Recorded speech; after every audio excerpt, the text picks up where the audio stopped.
मैं लेकर आया हूँ कि वी लुकअप, एच लुकअप और एक्स लुकअप को हम लोग कैसे कोई भी रिकॉर्ड हम फैच कर सकते हैं। और वी लुकअप और एच लुकअप में आप डिफरेंस भी देखोगे कि हम लोग वी लुकअप में क्या कैसे रिकॉर्ड को हम फैच कर सकते हैं और एच लुकअप से और एक्स लुकअप से भी। सबसे पहले देखते हैं वी लुकअप। वी लुकअप में हमें निकालना है, हमारे पास आईडी है C003। इस बेसिस पे मुझे जो आउटपुट में चाहिए वो नेम निकालना है। अब वी लुकअप हम जब इंप्लीमेंट करते हैं तो equal to V lookup, first argument मानता है लुकअप वैल्यू दिया। उसके बाद टेबल एरे में हमारे पास कॉलम पहला कस्टमर आईडी का सिलेक्ट होगा। उसके बाद मुझे सेकंड कॉलम की रिक्वायरमेंट है क्योंकि नेम मेरा सेकंड कॉलम पे बैठा हुआ है, तो कॉमा कॉलम इंडेक्स नंबर 2 आ जाएगा। एग्जैक्ट मैच के लिए हम 0 दे देंगे और ब्रैकेट क्लोज करेंगे, एंटर प्रेस, तो हमारे पास चार्ली का आ जाएगा नेम। अब एच लुकअप से हमें क्या फाइंड आउट करना है, हमें लोकेशन नेम बताना है। हम क्या करेंगे, एच लुकअप देंगे। एच लुकअप में सबसे पहला लुकअप वैल्यू मेरे पास क्या आएगा, मेरे पास आएगा लोकेशन। लोकेशन के बाद मुझे निकालना तो लोकेशन है। अब आप चाहो तो इसमें टेबल एरे में हम पूरे टेबल सेलेक्ट कर सकते हैं इसमें। दूसरा सेकंड थिंग, हमें रो इंडेक्स नंबर चाहिए। मुझे कौन से रो इंडेक्स नंबर पे चाहिए, तो मैं क्या करता हूँ, मैं यहाँ पर जो डिफाइन करता हूँ, मैं रो इंडेक्स नंबर 4 दे देता हूँ। और लुकअप वैल्यू पे मेरे पास किस तरह का चाहिए, मतलब एग्जैक्ट मैच, तो 0 के लिए, और ब्रैकेट क्लोज करेंगे तो हमारे पास हस्टन आएगा। यानी कि 4th रो पे मेरे पास क्या बैठा, हस्टन।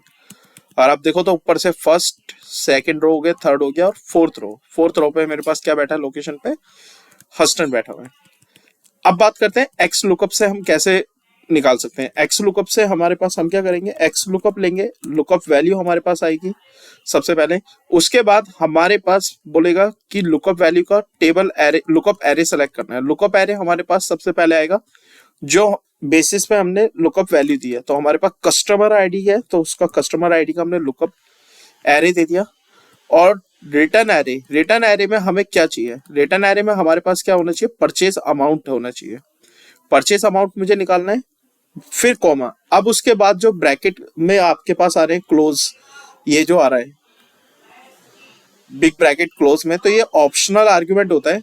तो इट मीन्स अगर मान लो सपोज मेरे पास कोई वैल्यू अगर हैज एनी आ रही है, मतलब वो वैल्यू अगर एग्जिस्ट नहीं करती इसमें, तो हमारे पास लुकअप में हमारे पास बेस्ट ऑप्शन होता है कि हमें इफ एरे लगाने की जरूरत नहीं होती है। हम क्या लिख सकते हैं, सीधा डायरेक्टली लिख सकते हैं not found. Means suppose not found अगर मैं दे देता हूँ यहाँ पर ब्रैकेट क्लोज, तो वो नॉट फाउंड देगा। बट यहाँ पर C010 पर क्या दे रहा है, मेरे पास 750 दे रहा है।